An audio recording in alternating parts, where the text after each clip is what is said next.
আজকের সকালটা শুরু করলাম অন্যরকমভাবে। আসসালামু আলাইকুম, শুভ সকাল সবাইকে। আজকে ভাবলাম যে টেবিলের উপরে যে প্লেটগুলা বা বাটিগুলা থাকে এগুলো একটু ধুয়ে দেবো, এজন্য এগুলা বের করে পরিষ্কার করে ধুয়ে নিয়েছি এবং একটু সময় উল্টে রেখেছিলাম যাতে পানিগুলো ভালো করে ঝরে যায়।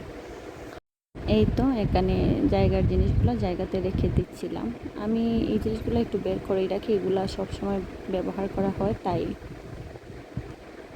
প্রতিদিনই ভাবি যে দুপুরে রান্না করার পর সবগুলা একটু ধুয়ে নিব, কিন্তু দুপুরে রান্না করার পর আমার অনেকগুলা কাজ থেকে যায়। নিজে গোসল করা, ঘর গোছানো, ছেলেকে গোসল করানো, ছেলেকে খাওয়ানো, মানে তখন ব্যস্ততাটা একটু বেশি থাকে। তাই আজকে ভাবলাম সকালে নাস্তার পরপরই এই কাজগুলো একটু সেরে নিই, তাহলে আমার দুপুরের ঝামেলাটা একটু কম হবে। এমনিতেও দুপুরে রান্না করার পর অনেকগুলো জিনিস ময়লা হয়ে যায়, সেগুলো আবার ধুতে হয়। আজকে সকালে জিনিসগুলো ধুয়েছি, বাট আমার প্রায় সময় দেখা যায় রান্না করার পর দুপুরেই থালা বাসনগুলো একটু ধোয়া হয়।